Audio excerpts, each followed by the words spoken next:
ملک یمن میں ایک بادشاہ تھا، ملک اس کا مالا مال، دولت لازوال، رعایا خوشحال۔ وہ نہایت نیک سیرت، سخی اور دریا دل تھا۔ اس کے دروازے سے کوئی سوالی خالی ہاتھ نہیں جاتا تھا۔ جو اس کے سامنے جاتا منہ مانگی مراد پاتا۔ اس کی سخاوت کی ہر طرف دھوم مچی ہوئی تھی، یہاں تک کہ وہ خدا دوست کے لقب سے مشہور تھا۔ ایک روز اس خدا دوست بادشاہ کے دربار میں ایک شخص آیا اور آداب بجا لانے کے بعد اس نے درخواست کی کہ اے بادشاہ، اگر تو واقعی خدا دوست ہے تو 3 دن کے لیے اپنی سلطنت میرے حوالے کر دے۔ تو گھر جا کر بیٹھ اور مجھے اس تخت پر بیٹھ کر حکومت کرنے دے۔ بادشاہ اسی وقت بسم اللہ کہہ کر تخت سے اتر آیا، پھر سب درباریوں کو تاکید کی کہ اس شخص کے حکم کی تعمیل کریں۔ جو اس کی نافرمانی کرے گا اس پر شاہی عذاب نازل ہوگا۔ یہ کہتے ہوئے بادشاہ نے اس شخص کو اپنی جگہ تخت پر بٹھایا اور خود اپنے محل میں چلا گیا۔ وہ شخص 3 روز تک بڑے ٹھاٹھ سے حکومت کرتا رہا۔ چوتھے روز بادشاہ اس کے پاس آیا اور پوچھا کہ میاں اب کیا ارادہ ہے؟ اس شخص نے جواب دیا، اے بادشاہ، پہلے تو میری نیت فقط تیرا امتحان لینے کی تھی، لیکن اب جو 3 دن بادشاہی کا مزہ چکھا تو ارادہ کچھ اور ہوا ہے۔ اب اس تخت سے نیچے اترنے کو جی نہیں چاہتا۔ تو خدا دوست مشہور ہے، میری یہ درخواست ہے کہ یہ تخت اور تاج اور اس ملک کی حکومت خدا کے نام پر مجھے بخش دے۔ بادشاہ نے کہا، میاں یہ حکومت آپ کو مبارک ہو۔ یہ کہہ کر وہ الٹے پاؤں محل میں واپس آیا اور اپنی ملکہ کو ساری بات بتائی۔ وہ بھی بڑی نیک بیوی تھی، شکایت کا ایک لفظ تک زبان پر نہ لائی۔ ان کا ایک لڑکا 9 برس کا تھا اور دوسرا 7 برس کا۔ دونوں کے ہاتھ تھام کر میاں بیوی خالی ہاتھ محل سے نکل کھڑے ہوئے۔ بادشاہ اپنے دل کو سمجھا رہا تھا کہ اتنے عرصے تک بادشاہی کی، اب ذرا فقیری کا مزہ بھی دیکھو۔ یہاں سے کہیں اور چلنا چاہیے۔ کیا عجب کہ خدا کی عنایت سے کوئی اور صورت پیدا ہو جائے۔ بادشاہ اپنی ملکہ اور دونوں لڑکوں کے ساتھ سفر پر روانہ ہو گیا۔ کل تک سواری کے لیے سینکڑوں ہاتھی گھوڑے موجود تھے، آج اپنے پیروں کے سوا کوئی سواری نہ تھی۔ کل تک خدمت کے لیے ہزاروں خادم ہاتھ باندھے اشارے کے منتظر کھڑے تھے، آج کوئی حال پوچھنے والا تک نہ تھا۔ غرض پا پیادہ سفر جاری کیا، کبھی 2 کوس چلتے، کبھی 4 کوس۔ کچھ مل گیا تو روزی، نہیں تو روزہ، لیکن اس حال میں بھی خدا کا شکر برابر ادا کرتے جاتے تھے۔ چند روز تک اسی طرح سفر کرنے کے بعد وہ ایک شہر میں پہنچے اور ایک سرائے میں قیام کیا۔ ایک سوداگر کا تجارتی قافلہ شہر سے باہر اترا تھا۔ وہ سوداگر گھوڑے پر سوار شہر کی سیر کرتا اتفاق سے اسی سرائے میں آ نکلا۔ ملکہ پر نظر پڑی تو سمجھ گیا کہ کسی بڑے گھرانے کی خاتون ہے۔ اگر اس سے شادی کر لوں تو میری عزت بڑھے گی۔ اس نے بادشاہ کے قریب آ کر سلام کیا۔ بادشاہ نے جواب دیا۔ سوداگر نے رونی صورت بنا کر کہا، اے عزیز، میں تاجر ہوں، قافلہ شہر کے باہر اترا ہے۔ میری بیوی بیمار ہے، کوئی ایسا نہیں کہ اس کی دیکھ بھال کرے۔ تو خدا کا نیک بندہ معلوم ہوتا ہے، اس نیک بیوی کو ایک دن کے لیے میرے ساتھ کر دے کہ شاید اسی کے واسطے سے میری بیوی کو درد اور تکلیف سے نجات ملے، ورنہ ایک جان کا مفت میں خون ہو جائے گا۔ بادشاہ اور ملکہ دونوں تاجر کی بات سن کر گھبرائے۔ آخر نیک دل بادشاہ نے ملکہ سے کہا، اس محتاجی کی حالت میں بھی ہم کسی کے کام آ سکیں تو یہ ہماری خوش قسمتی ہوگی۔ بسم اللہ، دیر نہ کرو۔ ملکہ نے دم نہ مارا، سوداگر کے ساتھ ہو لی۔ سرائے کے دروازے سے باہر نکل کر سوداگر نے کہا کہ قافلہ دور ہے، مجھے آئے ہوئے خاصی دیر ہو گئی ہے، تم میرے ساتھ ہی گھوڑے پر بیٹھ جاؤ، اس طرح ہم جلد پہنچ جائیں گے۔ وہ بیچاری سوداگر کے فریب کو کیا سمجھتی، اس کے ساتھ گھوڑے پر سوار ہو گئی۔ سوداگر نے اسے گھوڑے پر بٹھاتے ہی باگ اٹھائی اور گھوڑا دوڑاتے ہوئے قافلے کے پاس آ کر کوچ کا حکم دیا اور خود ایک سمت کو گھوڑا بگا لے گیا۔ جب یہ صورتحال دیکھی تو ملکہ کو سوداگر کے مکر کا پتہ چلا۔ اس نیک بخت نے بڑا شور مچایا، بہت تڑپی، روئی پیٹی اور چلائی، لیکن اس کم بخت نے ذرا رحم نہ کھایا۔ اسے گھوڑے پر بٹھائے کہیں سے کہیں پہنچ گیا۔ ادھر بادشاہ سرائے میں انتظار کر رہا تھا۔ پہر 1.5 کے انتظار کے بعد سوچا کہ خود چل کر دیکھنا چاہیے کہ کیا ماجرا ہے۔ وہ دونوں لڑکوں کا ہاتھ پکڑے سرائے سے نکلا، شہر کے باہر آیا، بہت ڈھونڈا، کہیں قافلے کا نشان نہ پایا۔ دور گرد اڑتی نظر آئی اور گھنٹیوں کی آوازیں کان میں پڑیں۔ نہ پاؤں میں دوڑنے کی طاقت تھی، نہ دل میں ملکہ کو چھوڑنے کا حوصلہ۔ ناچار لڑکوں کو لے کر اس طرف چل دیا جس طرف قافلہ گیا تھا۔ تھوڑی دیر چلنے کے بعد ہی وہ راستہ بھول گیا۔ سامنے ایک دریا تھا، ادھر ادھر دیکھا کہ شاید کوئی کشتی دریا پار کرنے کے لیے مل جائے، لیکن وہاں کشتی تھی نہ ملاح۔ تھوڑی دیر کچھ سوچا، پھر بڑے لڑکے کو کنارے پر بٹھایا اور چھوٹے کو کاندھے پر اٹھا کر دریا میں داخل ہوا۔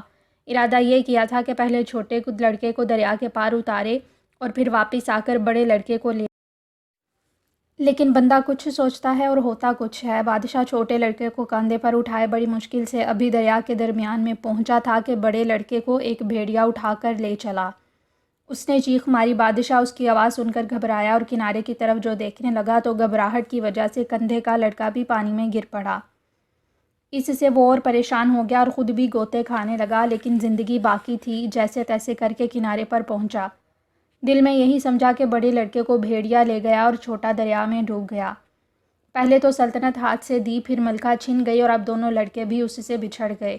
دل کو سخت صدمہ تھا۔ اسی حال میں سفر کرتا گرتا پڑتا تیسرے پہر کے وقت ایک شہر کے قریب جا پہنچا۔ کیا دیکھتا ہے کہ شہر کے دروازے پر خلقت کا ہجوم ہے۔ وہ حیران ہوا اور پتہ کرنے کے ارادے سے اس طرف آیا۔ اس شہر کا دستور تھا کہ جب بادشاہ فوت ہو جاتا تو سارے درباری، امیر، وزیر اور رعایا شہر کے دروازے پر جمع ہو جاتی۔ پھر باز اڑایا جاتا تھا، جس کے سر پر باز بیٹھ جاتا اسے بادشاہ بناتے تھے۔ یہ روز وہی تھا۔ خلقت کا ہجوم اسی لیے تھا۔ باز چھوڑا جا چکا تھا لیکن ابھی وہ کسی کے سر پر نہیں بیٹھا تھا۔ قسمت شاید اس بادشاہ کا انتظار کر رہی تھی۔ جیسے ہی بادشاہ فقیرانہ حال میں وہاں پہنچا، باز اس کے سر پر آ بیٹھا۔ باز کا اس کے سر پر بیٹھنا تھا کہ فوراً سارے درباری اور امیر وزیر ہاتھ باندھ کر اس کے سامنے کھڑے ہوئے۔ تاج اور شاہی لباس پیش کیا اور درخواست کی کہ محل میں چل کر شاہی تخت پر تشریف رکھیں۔ بادشاہ نے کہا، بھائی میں تو خود سلطنت چھوڑ کر آیا ہوں، حکومت سے ہاتھ اٹھا کر فقیری اختیار کی ہے، مجھے کسی سلطنت کی خواہش نہیں ہے۔ بادشاہ کی اس بات پر عقل مند لوگ فوراً تاڑ گئے کہ ہمیں اس سے اچھا بادشاہ نہیں مل سکتا۔ وہ ضد کرنے لگے کہ ہم تو آپ ہی کو اپنا بادشاہ بنائیں گے۔ غرض اس کی طرف سے بار بار انکار کے باوجود لوگوں نے اسے اپنا بادشاہ بنا کر ہی دم لیا۔ شاہی لباس پہنایا، سر پر تاج سجایا، محل میں لے جا کر شاہی تخت پر بٹھایا، نظریں پیش کیں اور بڑے ٹھاٹھ سے اس کے بادشاہ ہونے کا جشن منایا۔ بادشاہ نے بھی اسے خدا کا انعام سمجھا اور پہلے سے کہیں زیادہ عدل و انصاف کے ساتھ حکومت کرنے لگا، لیکن دل میں ہر وقت رنجیدہ رہتا تھا۔ شرمندگی کی وجہ سے اپنا حال کسی سے نہ کہتا تھا، لیکن جب بھی اپنی ملکہ اور دونوں لڑکوں کو یاد کرتا ہونٹوں سے آہ نکل جاتی تھی۔ اب ان دونوں لڑکوں کا حال سنیے۔ جس کو بھیڑیا اٹھائے لیے جاتا تھا ادھر سے کوئی تیر انداز چلا آتا تھا۔ اس نے جو دیکھا کہ ایک بھیڑیا لڑکے کو اٹھائے ہوئے ہے، فوراً کمان میں تیر چڑھایا اور ایسا تاک کر چلایا کہ بھیڑیا وہیں ڈھیر ہو گیا اور لڑکے کی جان۔ دوسرا لڑکا جو دریا میں گر گیا تھا اسے ایک مچھیرے نے ڈوبنے سے بچایا۔ یہ دونوں شخص بے اولاد تھے اور اسی شہر کے رہنے والے تھے جہاں ان لڑکوں کا باپ بادشاہ ہوا کرتا تھا۔ وہ لڑکوں کو اپنے اپنے گھر لا کر ان کی پرورش کرنے لگے۔ بادشاہ کا دل جب اپنے بیٹوں کی جدائی سے بہت زیادہ بے چین رہنے لگا تو ایک روز اس نے اپنے وزیر کو حکم دیا کہ 2 لڑکے شریف قوم کے ڈھونڈ کر لاؤ جو ہمارے پاس بیٹھنے کے قابل ہوں۔ وزیر نے شہر کے تمام لڑکوں کو طلب کیا، سب کی لیاقت کا امتحان لیا۔ ان میں بادشاہ کے لڑکے بھی تھے۔ وزیر کو وہی پسند آئے، انہیں لا کر بادشاہ کے روبرو پیش کیا۔ ایک مدت کی جدائی اور تکلیفیں سہنے کی وجہ سے لڑکوں کے حلیے بدل گئے تھے۔ نہ بادشاہ نے پہچانا کہ یہ میرے لڑکے ہیں اور نہ انہیں ہی خیال آیا کہ تخت پر جو بادشاہ بیٹھا ہے یہی ہمارا باپ ہے، بلکہ انہیں یہ بھی معلوم نہ ہوا کہ ہم دونوں سگے بھائی ہیں۔ یہ بھی قدرت کا عجیب کھیل تھا کہ وہ اکٹھے ہو کر بھی جدا رہے۔ بادشاہ نے جب ان کے ساتھ باتیں کی تو وزیر کے انتخاب کو بہت سراہا اور ان دونوں سے بڑی محبت کا برتاؤ کیا۔ ہر وقت انہیں اپنے قریب رکھتا اور ان کے ساتھ میٹھی میٹھی باتیں کرتا، اس سے اس کے دل کو عجیب طرح کا چین ملتا تھا۔ اب خدا کی قدرت دیکھیے کہ وہ دغا کا پتلا سوداگر بھی ملکہ کو ساتھ لیے اسی شہر میں آیا۔ اس نے لاکھ کوشش کی کہ ملکہ اس سے شادی کر لے، مگر وہ نیک بخت نہ منہ سے بولی نہ سر سے کھیلی۔ دیوانوں کا سا حال بنا لیا۔ سوداگر یہاں کے پہلے بادشاہ کے دربار میں آتا جاتا تھا۔ درباریوں اور امیروں اور وزیروں تک اس کی پہنچ تھی، سب اس سے واقف تھے۔ جب اس نے بادشاہ کے مرنے کی خبر سنی تو دل میں افسوس کرنے لگا، لیکن لوگوں نے اسے بتایا کہ نیا بادشاہ پہلے سے بھی زیادہ سخی اور دریا دل ہے۔ یہ سن کر سوداگر نے وزیر اعظم کے ہاتھ بادشاہ کی خدمت میں قیمتی تحفے پیش کیے اور پھر خود بھی خدمت میں حاضر ہوا۔ قدرت کا تماشا دیکھے کہ بادشاہ نے بھی نہ پہچانا کہ یہ وہی دھوکے باز سوداگر ہے جو میری ملکہ کو لے گیا تھا، اور سوداگر نے بھی یہ نہ جانا کہ یہ شخص وہی ہے جسے میں نے دھوکہ دیا تھا۔ غرض دونوں ایک دوسرے کے حال سے بے خبر تھے۔ بادشاہ نے سوداگر کی بڑی عزت کی، اسے اپنے دربار میں جگہ دی۔ سوداگر نے ملک کی سیر کی تھی۔ بادشاہ اس سے ان ملکوں کے حالات پوچھتا اور سوداگر اسے اپنی سیر و سیاحت کی کہانیاں سناتا۔ ایک دن کا ماجرا سنیے۔ سوداگر بادشاہ کی خدمت میں حاضر تھا۔ باتیں کرتے کرتے شام ہو چلی تو بادشاہ نے کہا کہ آج کی رات یہیں ٹھہر جائیے، ایک اہم معاملے پر تم سے گفتگو کرنی ہے۔ سوداگر رک گیا لیکن کچھ پریشان سا تھا۔ بادشاہ نے پریشانی کا سبب پوچھا تو سوداگر کہنے لگا، بات یہ ہے حضور کے غلام کی بیوی پاگل ہو گئی ہے، اس کی نگرانی میں خود کرتا ہوں، ایسا نہ ہو کہ نکل بھاگے اور کسی مصیبت میں پھنس جائے۔ بادشاہ نے کہا کہ تم یہیں رہو، اس عورت کی نگہبانی کا بندوبست ہم کرتے ہیں۔ بادشاہ نے انہی 2 لڑکوں کو سوداگر کے خیمے کا پہرا دینے کی تاکید کی۔ دونوں لڑکے آداب بجا لائے اور اس خیمے کے دروازے پر پہرا دینے لگے جس کے اندر وہ عورت قید تھی۔